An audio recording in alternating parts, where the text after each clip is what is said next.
representing your country is just a whole other ball game. Like, it just fills you with so much pride, and it just puts things into perspective, really, like you're making your family. When you stand up and sing that national anthem, you sing that on behalf of your country.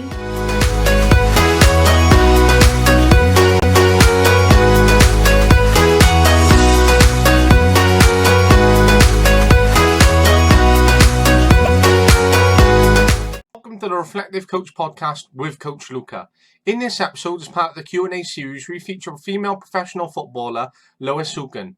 Lois has had a wonderful journey, starting off as a professional at Celtic, signing her first professional contract at the age of 16. She spent 2 years there and had a wonderful time during her time out in Scotland with Celtic. From there, then, she achieved a scholarship out in America and had a wonderful experience and achieved the best years of her life during her time out there.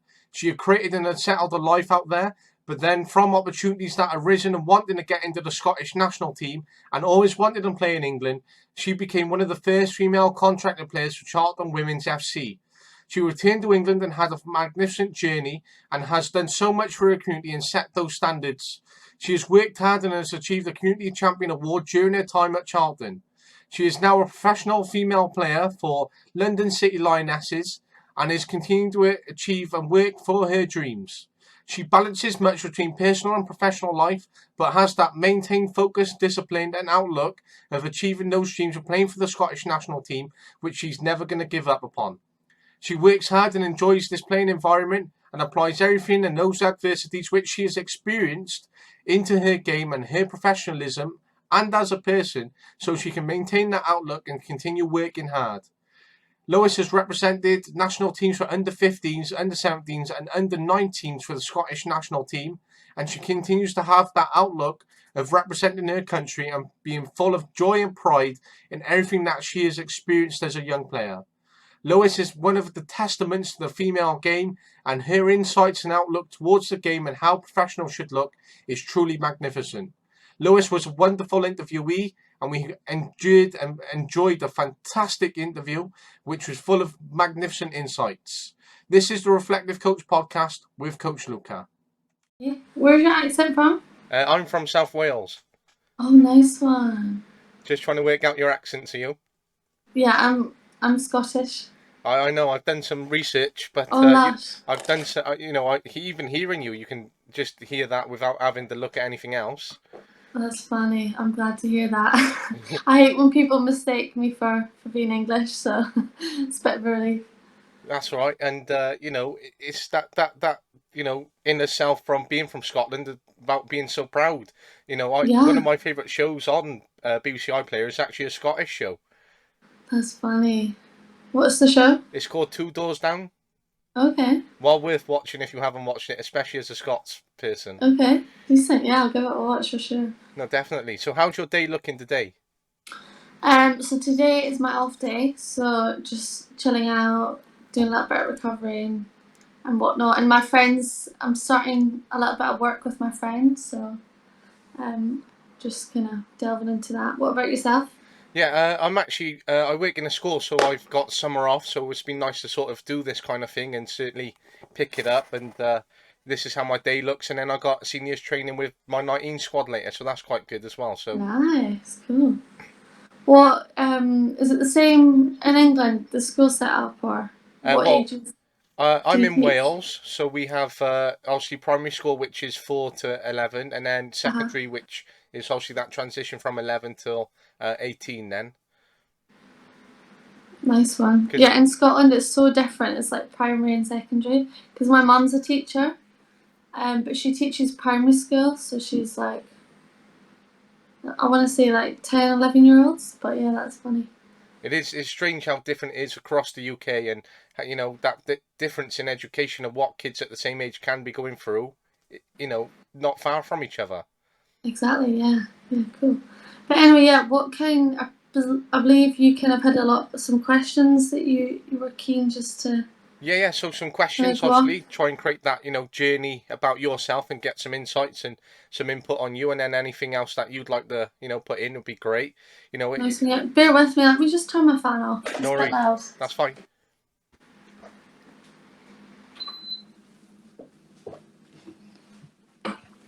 There you go. That's right. That's great. So it's amazing to get you on and have this time with you, and it's especially on the back of the Euros, which is sensational. It's taken over. It's literally taken over social media over the last 2 days. It is everywhere, and it is the biggest hype at the moment, which is fascinating. Yeah, no, a little bit of FOMO though, because obviously well, Wales didn't even qualify either. It would have been a little bit more special, I think, had it been in England as well. But I mean, it is what it is. Hopefully, this kind of gives the Scottish girls and the SFA a little bit more momentum to kind of excel and up north and whatnot. So I know there's definitely been a kick here in Wales because they were saying there's already been an increase on sales tickets for their international games in September and October on the backlash of that great success that England have had. So hopefully that there can be a huge knock on for Wales and Scotland in that sense, and come together collectively. yeah, I don't know about the Welsh FA, but the Scottish Football Association, like it's like I mean, the men's team, they have problems, never mind with the women's team. Like, there's just a lack of funding, like, just a lack of backing and support from the government, also. So, I don't know, I just hope this is the start of a change for the SFA. Well, hopefully, because I've done some courses through the SFA online, and I'm quite aware of their position.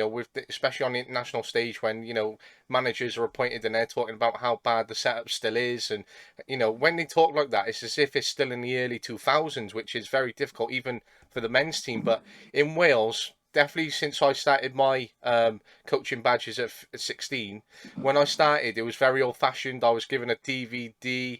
It was just there was this old concept about it, just very stuck in its ways. But now I'm 25 and I've been part of that journey. I've gone on to achieve my B license and still going. I've seen a huge change within Welsh football, and it's sensational. And the new CEO that we have here in Wales, he is so hands on. He is massively pushing it. There's a huge intake, and what his vision is, Wales will be up there with England within the next 5 years, I reckon.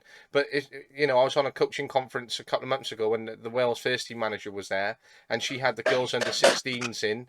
And for me, out of all, even though they brought in boys from the county and they were FAW squads, the girls stood out for the most for me because they were just so focused and so intense, and they came away with a smile from it, whereas the boys walked off with this hunched look over them. But the girls had so much more fun from it. Yeah, that's brilliant. Because, yeah, with the SFA, so on the lead up to the Euros, so during the qualification, they didn't even have a manager. Their manager or the girls got rid of the manager, and then they just had like someone from the boys' teams or the youth squads on the men's side come across and coach for a little bit. So on the lead up to the Euros, they didn't even have a manager. So it was honestly inevitable, and I think that kind of speaks volumes that they didn't appoint a manager until kind of the last second. No, absolutely, and in that sense, for even the girls are part of that squad, just by going, "Oh, our manager's gone," and what do we do, sort of thing, and leaves them in the lurch. But then for Yeah, the SFA to go, "Oh, we're just bringing someone in from this side, we'll just fill in that gap," is sort of like a bit of a kick in the teeth at yeah, times. absolutely. And that's what the huge talking point is making sure that the equal rights, which I know that you've got a big focus on, is making sure the girls' game isn't a stepping stone. Yeah, no, absolutely. And obviously that's the goal, but to get back into the national team, but it makes it hard to kind of, it just makes it a lot harder knowing that there's, hearing from other girls and whatnot, that there's a lot going on behind the scenes that makes them unhappy. But yeah. And definitely, but you've come from Scotland, and you obviously had a fantastic success out in Scotland, where you actually signed for Celtic, your first professional contract at 16. You played for the national teams, then you went and got a scholarship abroad, and then you've come back round into England. But you've had an amazing journey so far. But when you started out in Scotland and you were given a professional contract at 16, what sort of emotions do you go through at a young age like that? I mean, like, what I went through as a kid, like, was mad, because I am from the south of Scotland, so like basically the middle of nowhere where I live. So I was playing for this team. I was playing for a boys and a girls team, like every weekend, and then eventually, obviously, I got scouted by Celtic, and like they won everything in the league. They won the League Cup, the equivalent to the FA Cup. They just won. They were winning all the trophies. So to have Celtic on the phone tell me that they want to sign me, and like they see me being a huge part of the future, like was obviously huge. And so I signed with them. I want to say I was about 15, and then obviously I think I played a year or two in the reserve squad, and then obviously worked my way up to the first team. And I was playing with like Julie Fleeting, who was someone that I really looked up to at the time. She played for Arsenal. She went out to America as well.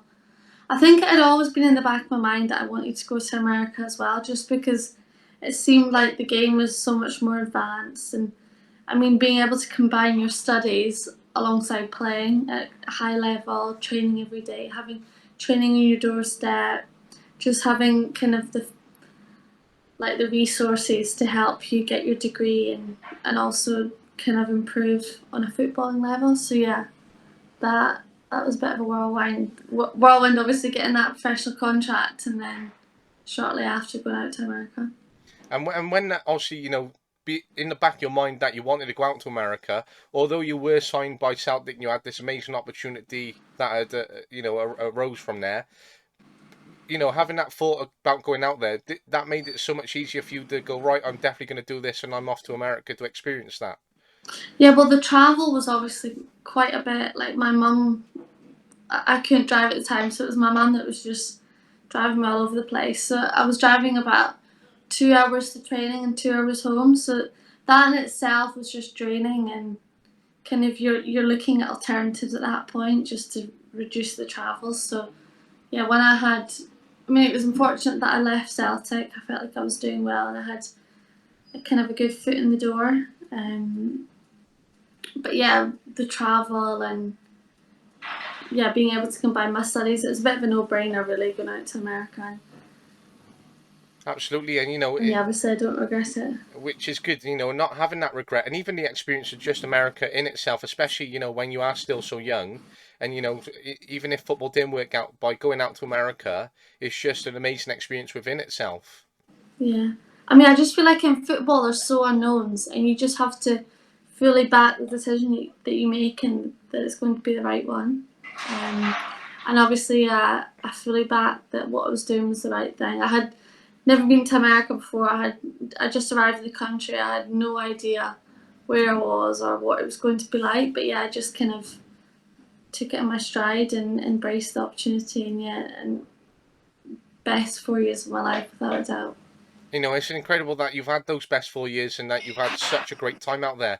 I know that I've spoke to other interviewees who are American, and they say as much as they've had a good time, they've had a good education, how difficult it has been for them on that flip side in that sense. They've had to leave America to embrace other opportunities. But in that sense, you've gone out to America, which is slightly different.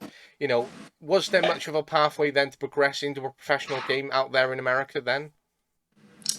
Honestly, if I'm honest now, like even when I left Scotland, like the national team coaches at the time of the first team, they were not keen on the idea of girls going out to America, probably for the reason that it would cost too much to fly them back and whatnot. But I was told that I'd never play for the national team again. So obviously, knowing that now, like it makes me even more determined to fight to get a place back in the squad.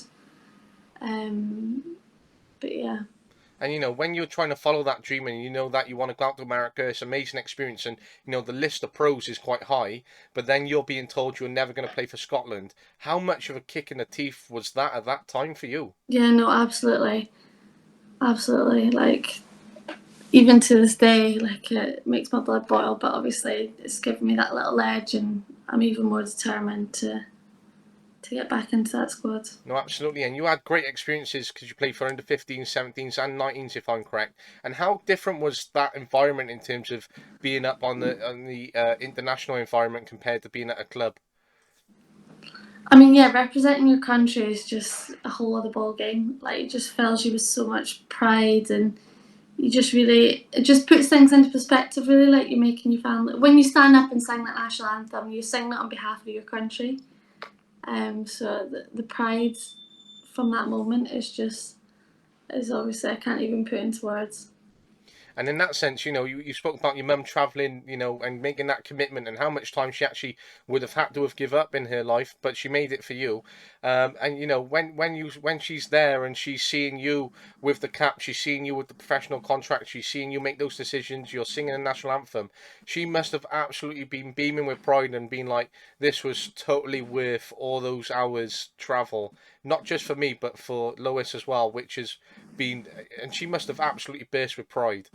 No, exactly, and you could say arguably it's only the underage groups, and I mean there's a lot of controversy. People say, oh, if you play women's football, you've probably played for your national team at underagers, but regardless of that, it just kind of, as I said, puts it into perspective, and it makes it feel like your hard work's almost worth it, and it just keeps giving you kind of something to reach for. Like you'll outgrow the under 15s, and then you've got the next level up, the next age group, and it just keeps giving you something to aim for and strive for. So yeah. And in that sense, when you were out in America then and had that great experience, you then went out to France, which was another great experience. How did that sort of come about and play to you? I mean, yeah, the goal would obviously be to stay and play in America. Like my life was out there. I had friends and people that I was close with, and yeah, I built a life over a space of 4 years at uni. But it was quite hard to get. I didn't even go into the draft, and whether I should have or shouldn't, who knows. But anyway, it was difficult to stay there. So I almost felt a little bit lost when I came home that summer. I didn't really know what I was going to do, and then um, had some part-time offers in England, and then obviously this full-time offer in France, and it was a bit of a no-brainer again. Like everyone wants to play full-time professional football.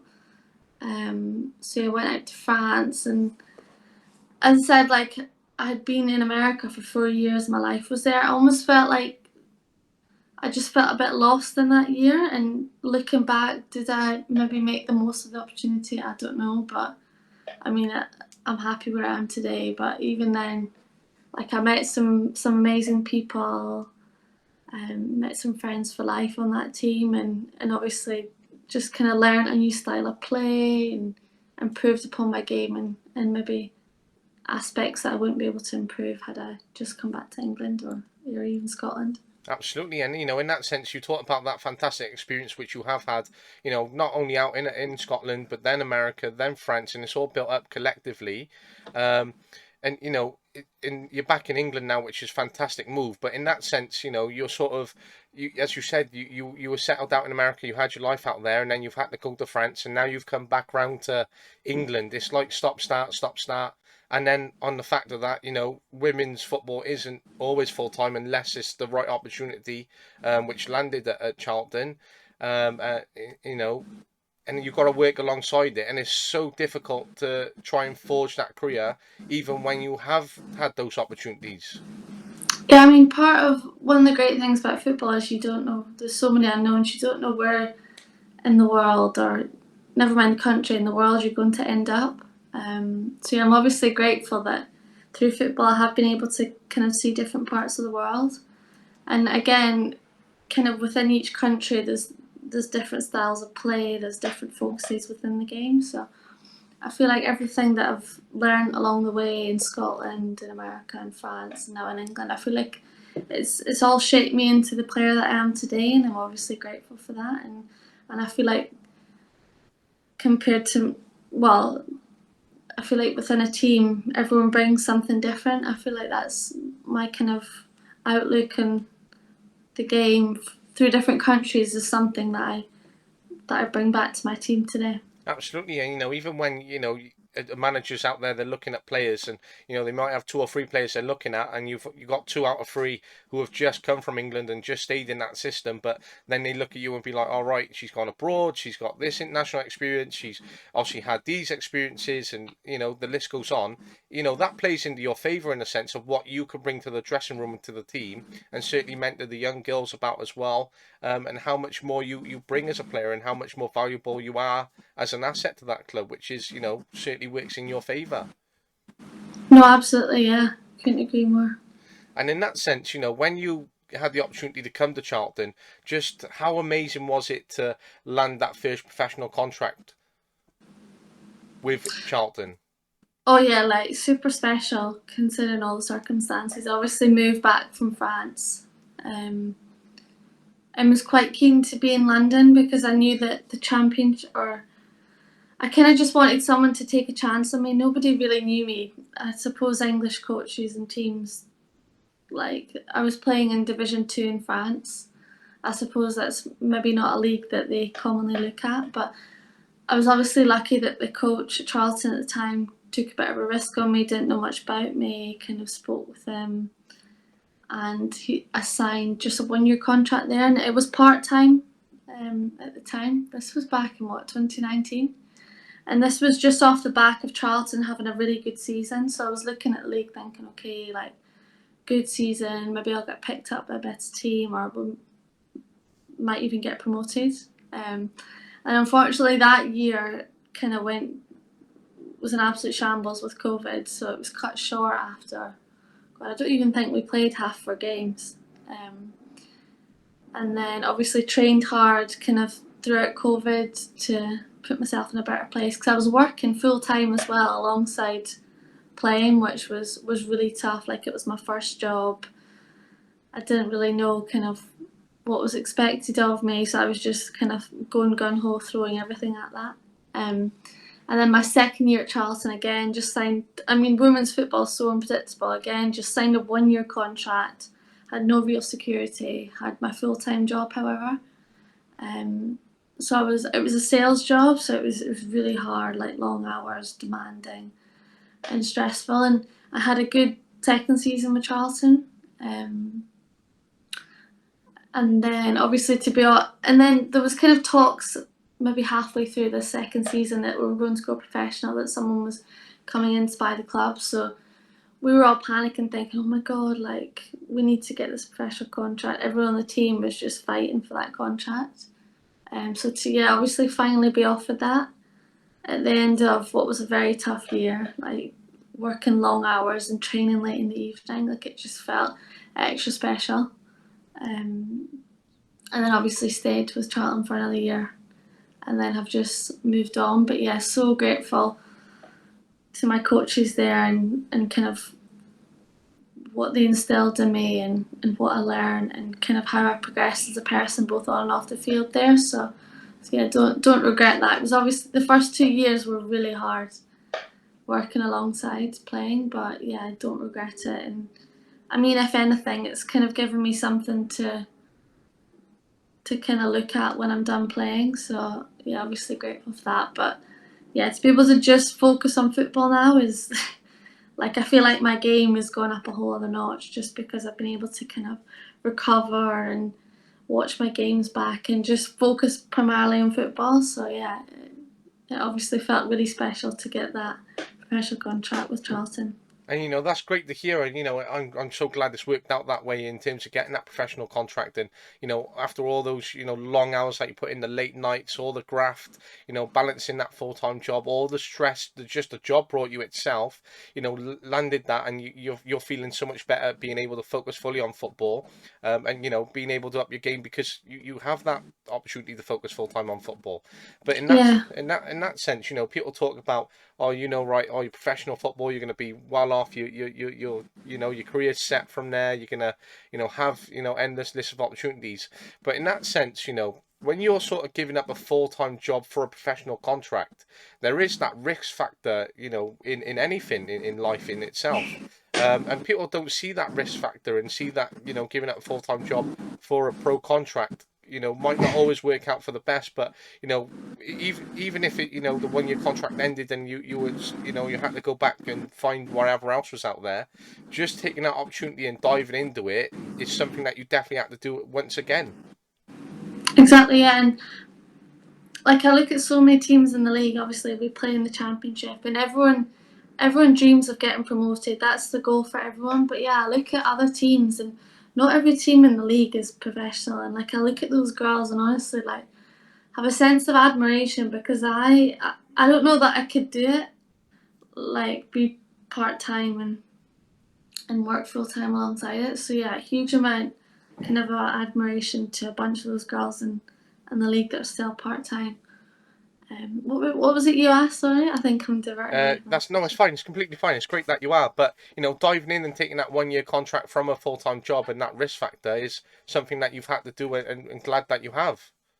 Oh, exactly. Yeah. I mean, obviously, I took a massive pay cut to play full time, and like making lots of money and whatnot is far from the reality in women's football. Like on my team, for instance, there's player housing, so a lot of the girls live in shared accommodation, and yeah, um,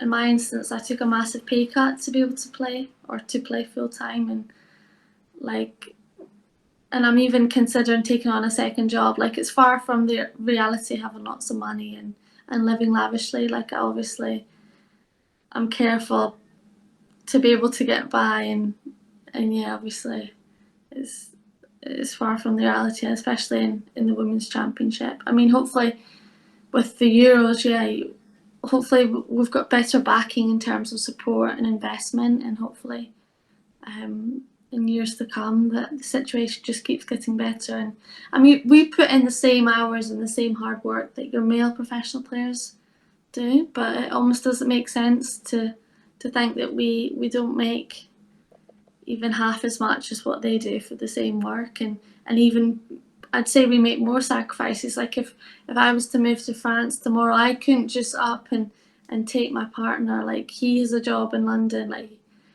it'd be very difficult. But yeah, it's just crazy how kind of far we are from being at the level it should be. Absolutely, and I was going to say that you were going to make more sacrifices than a male professional. They can have that, quite big, a nice sizable, payment every month or every week, and they don't have to worry about a second job. They can just go home after off days. But then in that sense, you are giving up more sacrifices because, as you said, you're considering taking on a second job to make sure that you can continue to play professionally and make those balances and make sure that you're having a good life at the same time because those sacrifices have to be made, and you're following a dream, and you don't want to live without regret, but then you've also got a life to live at the same time, and if you don't live being young, it's going to get a point where you miss all of the opportunities that you had as a person in itself away from the game. Exactly, and I mean, you do have moments where you think, is it worth it? But as I said, I play because I love the game, like I love football, and my love is still very much there, and yeah, you just have to kind of turn it around and remember that every now and then when you start to have doubts. And when you have those self-doubts, is it quite hard to come away from those self-doubts and continue to reignite that motivation in yourself in that sense then? I mean, not at all. Like my values, like I'm hardworking and I'm determined and I have goals that I want to reach, and you just have to, yeah, turn it around and remember those. But I mean, like everyone doubts themselves in some sort of scenario. But yeah, it's definitely not hard to come away from those. And in that sense, when we, as much as we talk about pressures and the challenges, what are the things that you enjoy most about being a footballer? I mean, like I said, I just love the game. Like if there's football on TV, like if there's football on all day, I'm watching football all day. I just love it. And what I've learned, obviously, I worked a full time job in London for 2 years. So what I've learned through playing football, like it just becomes evident when you're working a real job, a full time job, because I felt like in term my drive, my motivation, I felt like was a lot higher than my colleagues, and even despite my mad schedule, it was a very target driven job that I worked, and I was working full time and obviously playing, you could say, full time football, but like part time hours trying to recover and do everything that a full time professional does, and I was still hitting my targets compared to members of my team who weren't hitting the targets. So I feel like the drive and motivation instilled in me is just, I mean, you could say that it's like what am I trying to say? Maybe it's like a trick, like it puts me above others. So I feel like everyone that plays football as driven and motivated are for the most part, and I mean that's why you don't drop out. That's why you don't decide to give up football when you're 16 to go out with your mates and go to the pub and get drunk and whatever. Like, it's to play football, you have to be driven and motivated. Is what I'm saying. And staying disciplined in that sense, Yeah. not jumping into those scenarios. Exactly. Yeah. And it can be difficult when you're a young footballer as well. You got, you're on professional contract. You feel that you're secure, that that's it for life then, because you've managed to get that first professional contract, and people see you in a different light because you've made it and been given that opportunity, and you're representing a club, and they're like, whoa, you're in the football world and everything that comes around it. But it's far from ideal, because once you fall into that sense of going out drinking, the whole world opens up to that risk factor. And I know that Newport had a young 17-year-old. He was going to be, I think he was so close to signing professional contract. He was playing in first team pre-season, and then he had a night out, got involved in a fight, broke his arm at the same time, and then the club went, no, we're not even touching him with a barge pole now, and that was the end of his days at the club. And but it's that discipline and that focus and knowing how close you are, but to maintain that over a period is something that you need to instill within yourself, and that self-belief that comes out. Yeah, and at the end of the day, there's always going to be some sort of temptation, whether it's going out or whatever, eating bad food or whatever. But I mean, that's what separates a good footballer from a good footballer from a really good footballer. Like, being disciplined and having it within to say no. Like, I'm going to stay in tonight, or I'm not going to eat that, or whatever it may be. And it is difficult, especially as we said, for female players, especially around that work-life balance. I was speaking to a coach last week who is actually a professional female player for Swansea City, quite a big club here in Wales in that sense. One of the top two clubs, I would say. And I was talking to her, and she said she gets paid nothing to play for Swansea, not even a pay packet. And I got a really good friend. He plays amateur football, and he was offered £60 a week by an amateur club to play for them, and she's professional player for one of the biggest clubs in Wales. And I've, you don't want to feel it because you shouldn't have to, but I felt bad for her because she should be paid what she should deserve. Yeah, no, I mean, it's not right, but I mean, that makes what that girl's doing even more admirable, because she's making sacrifices. And yeah, it's similar to myself. Some of my friends say, why are you doing it? Like, why don't you just get a job and have a nice life and go out with your mates? But I mean, for as long as that my dream is kept alive, and for as long as I'm fit and healthy to play, like, I'm going to keep playing. So probably similar to that girl, she's like, there's so many unknowns, but you could swing it both positively and negatively. Like, she's probably thinking, yeah, like, I'm going to get that contract. So like, hats off to her, because she, for as long as that dream's kept alive, she's probably still playing as well. Which is, what every female needs to continue to do, as you said, and not give up on that, and maintain that focus. Another opportunity has come for you, and you've signed for London City Lionesses, which is a fantastic club within itself, and you're proud to play for them, and it's a great opportunity. How did that move sort of come about from Charlton? I mean, I was obviously at Charlton for 3 years. Played there kind of professionally, and so grateful for the opportunity that was given to me, and the coaches for believing in me. But I just felt like I was ready for something new. And yeah, obviously spoke with the coaches at London City, and they are so driven. Like, it's the first club that I've been at that's not affiliated with a men's club, so that in itself, I was thinking, obviously this is something new, new challenge and whatnot. And it's a women's club run by females, so that's really empowering and motivating. But at the same time, it's been a lot of, I've been obviously in pre-season for a good couple of weeks now, but it's been a little bit of an eye-opener to kind of see how far the women's game has yet to come, because we're situated quite close to Charlton, and it doesn't sound like we have a huge amount of fans. And I mean, why is that? Like, why? Surely you want to get down and support your local women's team. So yeah, a little bit of an eye opener, but I hope that it can help move the club forward and obviously reach some of our goals on and off the pitch. Well, let's hope so. Signing players like you should attract more fans in itself, anyway. And I was speaking to someone last night, and he was on about how he supports Everton and how he would never have gone and watched Everton women's previously in the past, but now he's watched England. He said, "Well, do you know what? I might actually go down and watch him a few times this year," which would be, which is starting to open up conversations and that foresight into, even fans thinking about going to games and attracting more fans, which hopefully that moves in the right direction for you and your club as well, which is, a fantastic move. Yeah, no, absolutely. And what baffles me is though, you're not a true football fan if you just watch men's football. Like, if you support football, you support men and women. So I hope this is an eye opener for those people that say women's football isn't as good as men's football. Like, you would never compare Serena Williams to Andy Murray, would you? Like, female tennis is female tennis and men's tennis is men's tennis. Like, our bodies are different. So yeah, I hope it is a bit of an eye opener to all those fans that have kind of refused to watch women's football.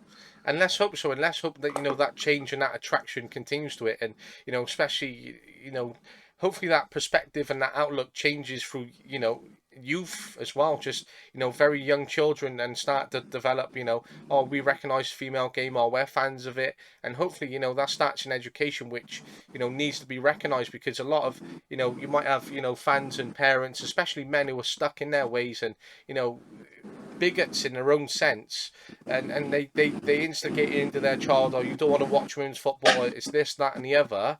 Well, it's like, get a grip, really. Stop teaching that to your child, and let's hope for a positive change, because there's nothing worse to see or hear that. No, yeah. I mean, it comes from the attitudes of people before us. So if we can kind of change that attitude now in schools and even instill kind of a different mentality about the women's game into the parents of kids, hopefully the kids hear positive conversations rather than kind of negativity. So that's where it starts. And and that's great, and especially for young girls who have so much to look forward to, and especially for a club like yours, which is a female-run club, and it was founded only a few years ago. It's making history, it's making its own mark on the female game, and uplifting that. And being at a club which is all female-run and only founded a few years ago, you create even more a sense of pride of that history you can make at the club, and that big change that you're making in youth football, especially for young girls which are coming through. Yeah, no, it's almost a little bit kind of mind blowing because I want to help in so many ways, but obviously I need to focus on what happens on the pitch. You But know, yeah, like I've just got this new kind of sense of like belief and just being hugely inspired by these girls, and yeah, I hope this kind of just propels the game in the way that it needs. No, absolutely, and even to be recognised, by other professionals, especially those in education and those from the outside, to inspire and be part of that, and to be part of that change is an asset within itself. But when it comes out to giving out messages to young players and even young girls in that sense, if you had to give three key takeaways, what would they be? I mean, just don't stop believing. Just have a dream and just dream as big as possible. Um, and secondly, just kind of dare to be whatever you want. Like, obviously, probably 20 years ago, there were so many other sports and places of work that were just male dominated. Just be whatever you want and don't let anything stand in your way. Um, and thirdly, just get your head down and work hard. And if you work hard enough, like you can, your dreams can come true. And you're a testament to all those things, and you won a community champion while at Charlton for your work and that recognition, which is great, and people recognize you more and more, and you're having a big impact on that community, and it's how you create that community collective and move forward, which is really important, and inspiring girls and looking up to you is the way forward for the game, and they're very lucky to have you at London City Lionesses, and let's hope that the game continue to have that outlook. And if you had to use three words to describe yourself as a player, what would they be? I mean, I touched upon hardworking. Like I'd say I'm hardworking. Like I'm a fullback, and obviously your modern day fullback just runs, and I just don't give up, um, and I don't like going off of hard work, and I'm ambitious. Like I always dream big, and like my goal to get back into the national team. Like I'm not going to stop playing until I get back into the national team. So whether that's a big dream or not, like I'm kind of determined to make it happen.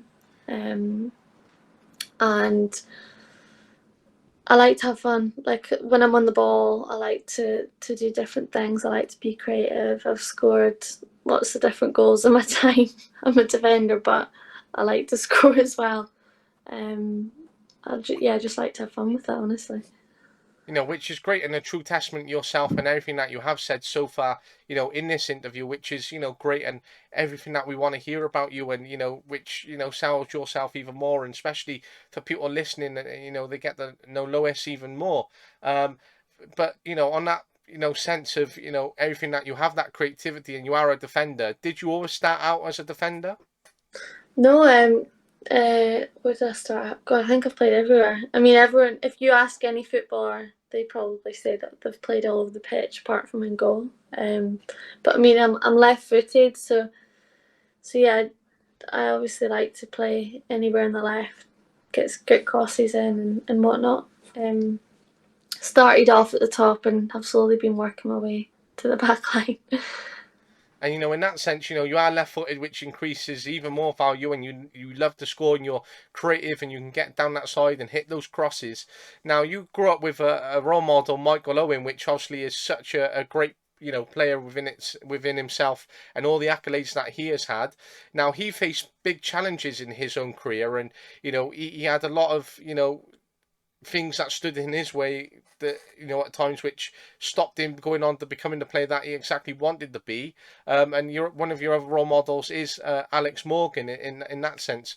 Now, but when we talk about challenges and the things that you've faced, aside from working the full-time job, giving that up, having to go out, are there any other challenges such as injuries and other things like that that have impacted your career to date? Or I mean, if you ask any female that, like a challenge growing up, yeah, about 20 years ago when I started playing, it was always like there were fewer girls played then than there are now. And I'll just never forget, like I played in a boys' team, and there was one game in particular that I can literally remember it to this day. So I was dribbling up the wing, and a boy just ran up behind me and just took my ankles away from me. I suppose I bet him, like I knocked the ball past him, whatever, and then he got up and turned around and took my heels away from me. And I landed flat on my face, and my coaches and my mum was on the side of the pitch, and they all, I think, whether I was in tears or not, I don't know, but I was laying on the ground, and everyone thought I broke my nose or I was concussed or whatever. And there were dads on the sideline shouting abuse at me, like this little girl, maybe like 9 or 10, and there's grown men shouting abuse at her. And I feel like that's just something that stuck with me. I just felt like it was always kind of me against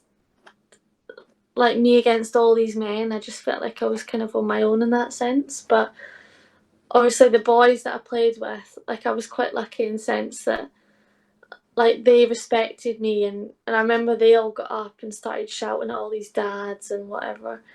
But yeah, I feel like that's just a challenge that as a young girl growing up you just have to overcome, that yeah, like you'll take your career to wherever you want to, but most of these boys are just gonna sack it off and end up in the pub with a beer belly and working as a builder or whatever, like I just like to think that I'll end up, because of my hardship, I'll end up in a better place than what they will.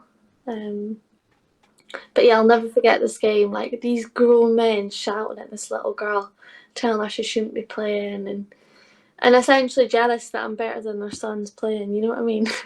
No, absolutely. I'm so glad that you are, and that you have done better than them, and that's a true testament yourself. But I'm so glad that you've proved that lesson, and you've come away from that, and you know it just shows their mentality and where they, as you said, what they're going to be doing and what they are doing. And it's so glad that that you've done well. And in that sense, I've coached boys and girls football, and I had a team once with a young girl in there, but she is by far the best player that I have ever coached. And she's got such a big place in my heart, and she had such a big impact on me at the age of 7, 8, and 9, even as a young player, because she was so driven and such a good talent. And I remember being at a football tournament once, and she was quite raw at that time. We had just signed her from another club, and she had to work on her tackling and things like that, which you would at that age. And she caught a few boys, not out of any, focus of going, I'm going to hit him or I'm going to get him, more accidental than anything. And then suddenly this abuse started coming from the side, hurling abuse at her from these grown men. And I remember losing my lid in the middle of the pitch to protect her, because I felt so overprotective of her because of the way of the abuse towards this 7, 8 year old, because she was just trying to do what she was learning to do. Yeah, and similar to that, like I remember my coaches and some of my teammates, like they stood up for me, and like I'm so grateful for the boys team that I did play on, because these boys had my back. Like I knew if anything bad happened to me, like I said, they were up shouting, and I'm sure close to fighting some of these dads and some of the boys in the other team, all while I was just laying on the ground in tears and my mum's consoling me. But yeah, like I think that is a huge testament to yourself and obviously the coaches that I had, like to back this girl and to back myself to play me over boys on a boys team, and then even when something bad's to happen, to have my back. And yeah, I mean that would be important for that little girl, just like it was important for me to see and hear that these men and my teammates and whatnot had my back. And it's those relationships which are forged, and what you've touched upon, which is great to have have and developed in that sense of the key ones that stood there and creating that unity. And she is such a great player, and she ended up setting the standard and the bar for a lot of our players. And then she ended up going back into girls football, and experiencing that, to just be within that girl environment and just have her friends and play for that fun without the pressures of the boys team. But her name was still spoken about, and still is, because they miss her so much because of the impact that she had on them, and because she became such a great player. Yeah, like I'm so great. I think I played with boys until I was about 16, and I'm so grateful for that opportunity. Like I played with a number of boys, had a number of coaches, and kind of learned probably different things to what I would learn in the women's game, especially that number of years ago. Like the men's game was obviously a lot more advanced. So to be able to take kind of things that were instilled in me back then, and obviously I still have them with me to this day.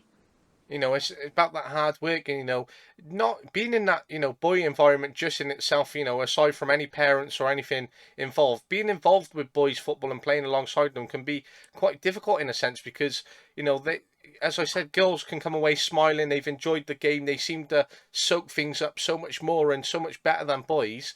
And boys can come away with such, like unhappiness because things haven't gone their way, but girls are quite happy to go off smiling.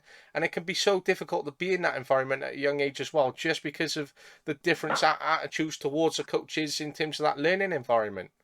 Yeah, and growing up, I didn't know too many girls that played in my area, especially. And yeah, I just felt so grateful to be on the pitch doing what I love and to be given that opportunity. So yeah, I suppose I probably worked extra hard to make sure that I got on the team, to make sure I bet the boy that I was competing with. Like yeah, those kind of traits may well have come from playing with boys as well. And it's so great that you've developed these traits and that you've applied them into, your skill set and everything that you're doing. And, it's channeled into being that professional that you are, in that full sense of the person of who Lois is. and the fantastic work rate which you put in, that hard work, that focus, that determination, that discipline which you've mentioned, and those experiences that you've had which have shaped you, and you've been able to go abroad, you've made professional, you've featured in youth teams, you've got the prospect of featuring for your national team, and that's one of your goals, and you're focusing on that so much, and you're still working so hard, and it's great to see that, and I wish you the best of luck in all of that, and you totally deserve it, and it's all there for you, and it's about giving you that best of luck, and again, you're a testament to yourself, and let's hope that more girls get behind you, and the team, and even the sports in the wider sense. But it's been fascinating to get these insights and listen, and find out more about who you are, and everything that you want to achieve, and go on and do. I know this question is out there, and it is available to read actually on the website which you feature part of your professional club. But before you go, one of the final questions is, what superstitions do you have as a player? Superstitions. I'm not too superstitious. I mean, I guess with anything you do, like if you prepare well, what is it? Fail to prepare, prepare to fail. So I just like to be as best prepared for whatever it is I'm doing in life, and I feel like I'll be set up to do well. And that's great, and that self-belief, and in yourself. But you totally deserve it, and it's been great to listen to you and have all those insights, and and it's so great to have heard everything about you. But before you go, is there anything else that you wanted to get out there and in the episode?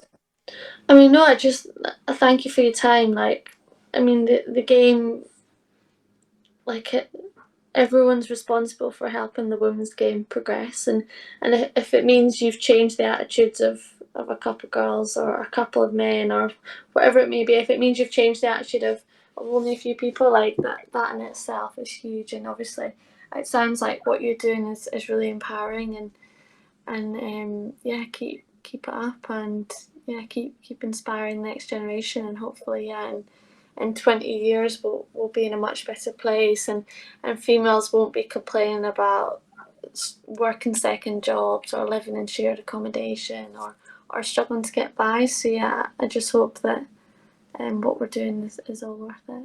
Well, let's hope so. But it has been totally worth it so far, and never forget those achievements that you have and who you are, and maintain that remembrance of everything that you've worked hard and achieved so far, and that you are inspiring people as well, and you are making a big difference, and you're setting history, and you're making a name for yourself continuously all the time. But let's catch up in a few months, because it'd be great to see the contrast between what it's like following a few games into the season, and how that's going, and how that's shaped, and how that looks, and hopefully build upon everything that you're doing. But I hope that you have a great day, and the work goes well, and everything goes well with your friend. But I'm so thankful for your time, and it's been really great to speak to you. Yeah, no, absolutely. Thank you for having me on, and yeah, let's catch up a couple months down the line, and yeah. That would be great. No, definitely. But go on, have a great day, and again, thank you very much. No worries. Take care. Speak to you soon, Luke. And you. Bye. Bye. Bye-bye.